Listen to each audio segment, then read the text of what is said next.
Level 1. Occasional. Marcus Rashford. His relationship with clutch moments began early, before his career even had time to settle into shape. Thrown into Manchester United's first team as a teenager, he played with the kind of freedom that only comes when there's nothing to lose. That mindset produced moments that felt fearless rather than calculated. The defining example arrived in Paris in 2019. United were missing key players, written off before kickoff, and playing away in a hostile Champions League knockout. Rashford stepped up in stoppage time and buried a penalty to eliminate PSG, a moment that instantly elevated his reputation. That night became a reference point. It followed him into future seasons, shaping expectations whenever United needed a goal late. He continued to deliver important strikes in domestic competitions, scoring in cup ties and big league matches, often arriving from the left with direct running and confidence. The goals mattered and the occasions were real. What keeps him at this level is rhythm. His influence rose and fell across seasons. There were stretches where he looked decisive and aggressive, and others where responsibility weighed heavier. Injuries disrupted momentum, tactical changes altered his role. The moment still came, just not on a regular enough cycle to redefine trust entirely. Morata. At Juventus, he scored repeatedly in the Champions League knockout rounds, including decisive goals against elite opposition. His movement and timing consistently found space when defenses tightened, and managers trusted him in high-stakes fixtures because he understood the moment. Those goals built a reputation that followed him to Chelsea and the Spanish national team. He scored in European nights, cup matches, and title races. The occasions were real and the pressure was genuine. Morata did not shy away from responsibility. He took penalties. He made runs when others hesitated. International football, however, magnified the emotional side of his game. At Euro 2020, he scored in the semi-final against Italy, keeping Spain alive in a tense knockout match. Later in the shootout, he missed a penalty that ended Spain's tournament. That sequence became symbolic of his career arc.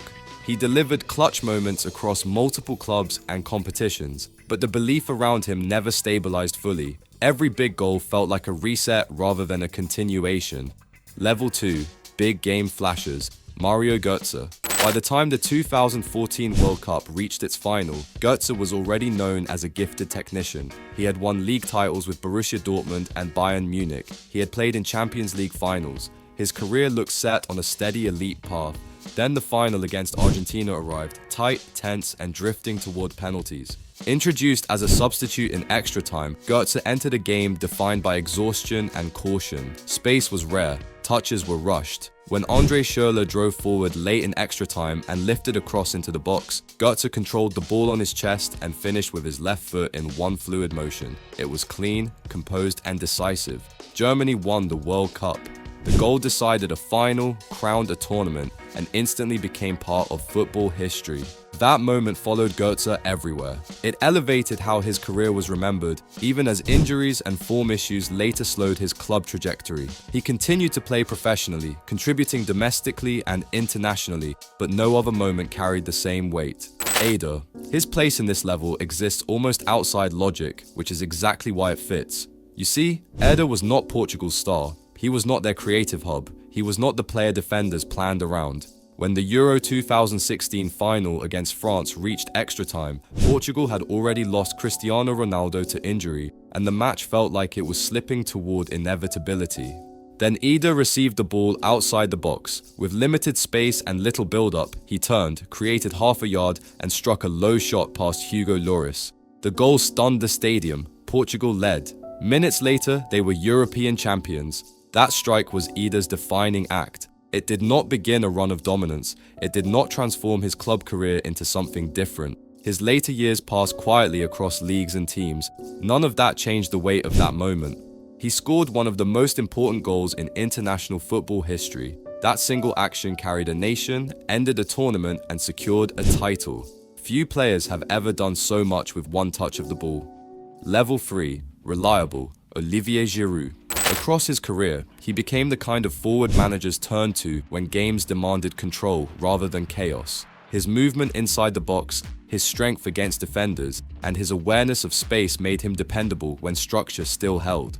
At the 2018 World Cup, he did not score a single goal, yet France's attack flowed through him. He occupied defenders, linked play, and opened channels for others to arrive. In knockout matches, his presence stabilized France during tense phases, allowing the team to maintain balance under pressure. The trust Didier Deschamps placed in him spoke louder than numbers. At club level, he consistently delivered in decisive fixtures. His Europa League run with Chelsea in 2019 included goals in knockout rounds and the final, where he scored as Chelsea dismantled Arsenal. Each moment was defined by control, timing, and execution.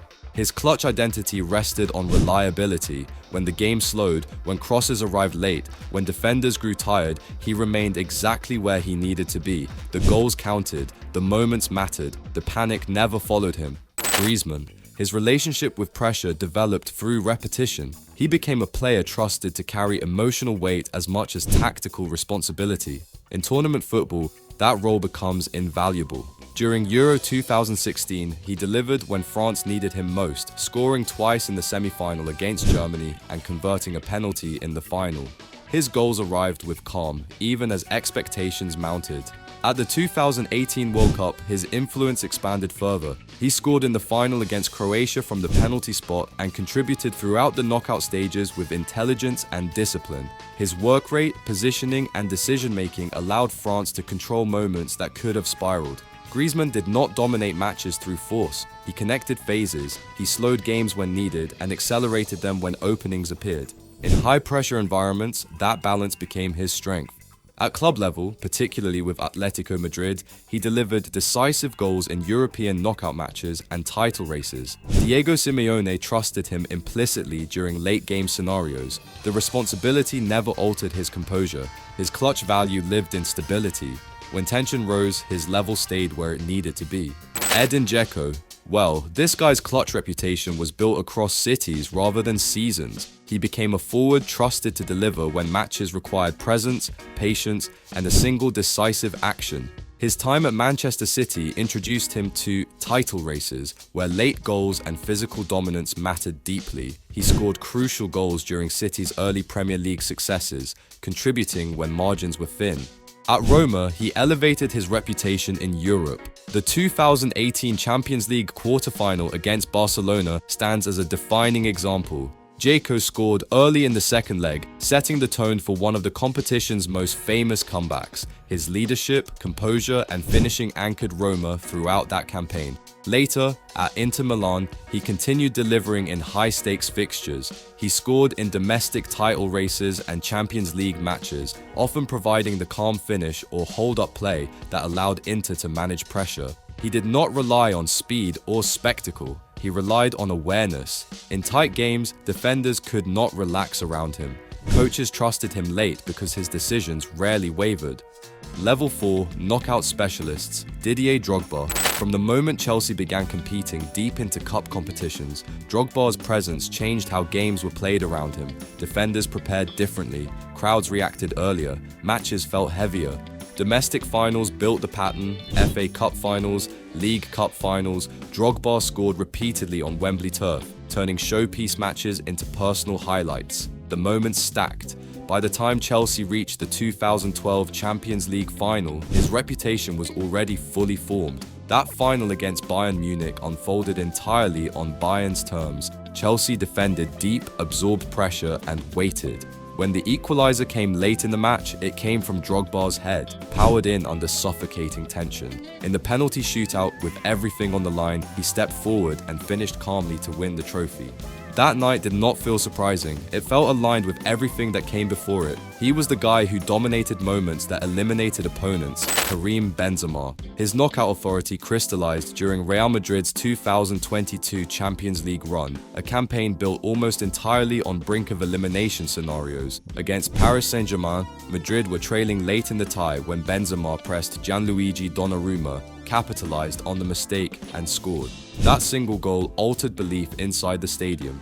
Minutes later, he completed a hat-trick, ending PSG's campaign in a matter of moments. Against Chelsea, he scored a hat-trick in the first leg, then added a decisive goal at the Bernabeu when Madrid were under pressure in the second. Against Manchester City, he converted a Panenka penalty during a tense semi-final, choosing composure when the match demanded nerve.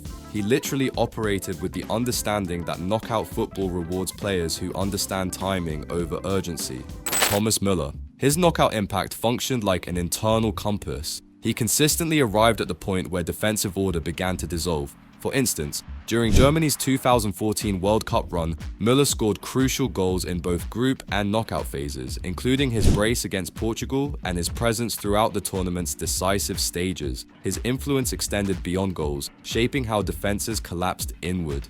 At club level, Müller built a long Champions League resume of elimination stage goals. He scored against Barcelona in the 2013 semi-finals, dismantling a defense that entered the tie as favourites. In later campaigns, he continued scoring in quarterfinals and semi-finals, often opening games early or sealing them late. His movement exploited fear. When teams dropped deeper to protect leads, Müller advanced into half space his defenders abandoned. His goals rarely came from distance or flair, they came from arriving first. Rodrigo, this is the guy Pep truly fears but doesn't want to admit. Because during the 2022 Champions League semi-final against Manchester City, Real Madrid trailed late in the second leg. With minutes remaining, Rodrigo scored twice, both finishes clean and instinctive, forcing extra time and flipping a tie that appeared settled. Those goals were precise reactions to disorganization. City's defensive line dropped. Space opened near the 6-yard box. Rodrigo read it instantly. And here is the interesting part. You see earlier in that campaign, he scored decisive goals in knockout rounds, consistently positioning himself where rebounds and second balls fell during frantic endings. His youth did not register in his decisions. His touches stayed controlled. His finishes stayed simple. Knockout football rewards players who remain clear when everything speeds up. Rodrigo showed that clarity early. When elimination closed in, he became visible. Level 5. Last-minute merchants. Sergio Ramos. As matches drifted toward their final moments, his presence in the opposition box began to feel inevitable. He wasn't there by accident. He arrived with intent, authority, and complete belief that the moment belonged to him. The defining image came in the 2014 Champions League final. Real Madrid trailed Atletico deep into stoppage time, the trophy seconds away from slipping out of reach. A corner was swung in. Ramos rose, met the ball with precision, and headed home the equalizer in the 93rd minute. The goal did more than extend the match. It collapsed Atletico's resistance and reshaped the final entirely. Real Madrid went on to win in extra time.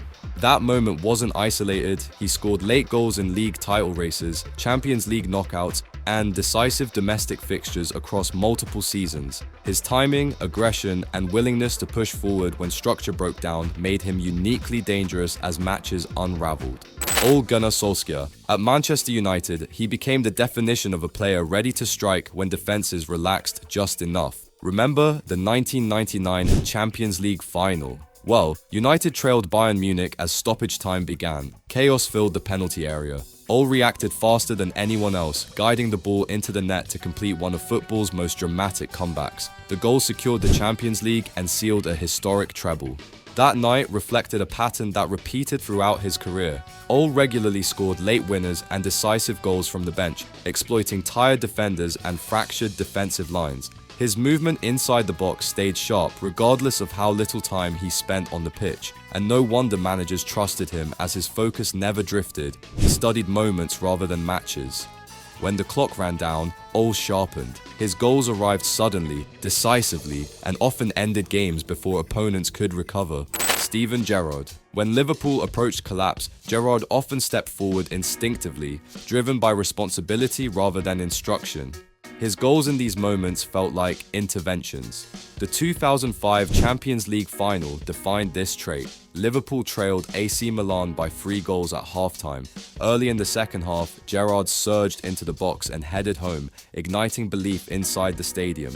That goal shifted momentum instantly. Liverpool completed the comeback and later won the final on penalties. Across his career, he scored late goals in league matches, cup ties, and European nights when Liverpool needed urgency. Long-range strikes, late runs, and decisive deliveries arrived when structure faltered and composure threatened to disappear. He didn't wait for moments to develop, he created them. As time drained away, his urgency intensified. Opponents sensed it, teammates fed off it. The clock never intimidated him. In matches defined by desperation, he treated the final minutes as an invitation rather than a warning. Level 6. Tournament Killers. Andrés Iniesta. While games around him tightened, his touch stayed light and his decisions stayed precise. Pressure didn't rush him, it slowed him down in a way that benefited everyone else wearing the same shirt. The defining moment arrived in the 2010 World Cup final. Spain and the Netherlands dragged each other through extra time in a match filled with fouls, fatigue, and frustration. Space vanished, legs emptied. Then, Iniesta found room at the edge of the box and finished calmly into the corner. One goal decided the World Cup. One action carried Spain to their first title.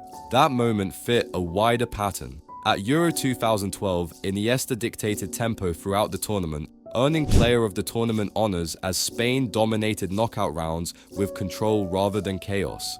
His influence wasn't loud, it was constant.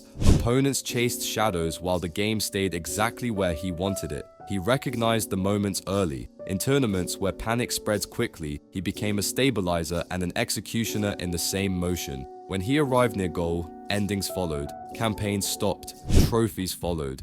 Kylian Mbappé, from his first World Cup, he played with the assurance of someone unconcerned by stage or audience. Knockout matches stretched open around him. At the 2018 World Cup, he announced himself fully. His performance against Argentina in the round of 16 turned the match into a sprint only he could win. He won a penalty, scored twice, and forced Argentina out of the tournament. France rode that momentum all the way to the final, where Mbappé scored again, sealing a World Cup title at 19. 4 years later, the stage grew heavier. The 2022 World Cup final against Argentina unfolded as a dramatic spiral. With France trailing and time slipping away, Mbappé scored a penalty, then followed it with a volley minutes later. In extra time, he scored again to complete a hat-trick in a World Cup final. The match went to penalties, and France ultimately fell short, but the performance ended any debate about his relationship with tournament pressure. He is the guy who creates urgency. In short competitions where moments decide exits, his presence alone alters plans. Campaigns end quickly when he finds space. Zinedine Zidane. The 1998 World Cup final remains his most iconic contribution. Against Brazil, Zidane scored twice with his head from corner kicks, delivering France their first World Cup on home soil. The goals arrived early, establishing control and belief that never faded. The final ended decisively. The tournament ended with Zidane at its center. 2 years later at Euro 2000, Zidane again shaped the competition, guiding France through tense knockout matches with composure and authority. His influence wasn't limited to goals. He dictated rhythm, absorbed pressure, and made difficult matches feel manageable. At club level, the pattern continued into international finals, most memorably with his volley in the 2002 Champions League final for Real Madrid. That goal mirrored his tournament persona, calm, precise, and perfectly timed. He defined tournaments through moments that felt destined to last. Level 7, inevitable, Cristiano Ronaldo. His relationship with clutch moments was built through repetition. Over time, pressure stopped feeling like a situation and started feeling like routine. Big games didn't change his behavior, they just activated it. Across multiple Champions League campaigns, he became the defining presence of knockout football. His goals in quarterfinals, semi-finals, and finals accumulated until patterns formed. Defenders adjusted entire game plans around him. Stadiums reacted before the ball even reached his feet. One of the clearest examples came in 2019 against Atletico Madrid. Juventus were trailing after the first leg. Ronaldo scored a hat-trick in the second leg, eliminating Atletico almost single-handedly.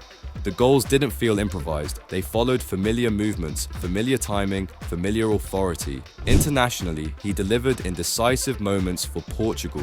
At Euro 2016, he played through injury in the final, staying on the sidelines to direct and motivate as Portugal secured their first major trophy. Later, in the Nations League, he scored a hat-trick against Switzerland to carry Portugal into the final. He always prepared for chaos. His physical conditioning, mental focus, and appetite for responsibility created an environment where clutch became expected. When matches reached defining moments, the question wasn't whether he wanted the ball, it was whether anyone could stop him from finding it. Lionel Messi.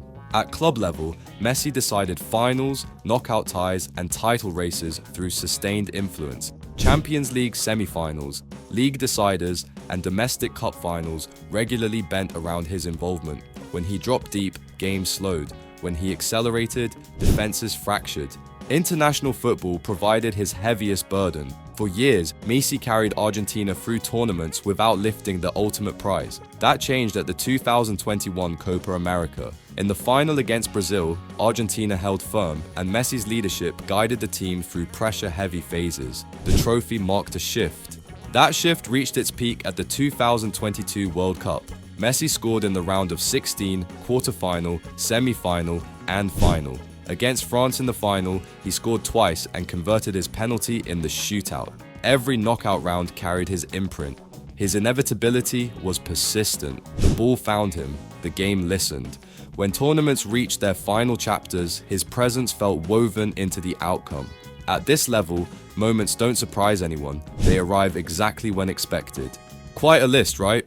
Anyway, who among the mentioned players do you think deserves to be crowned the clutch master of all time? Comment down below as you watch our other lovely video. You will enjoy it.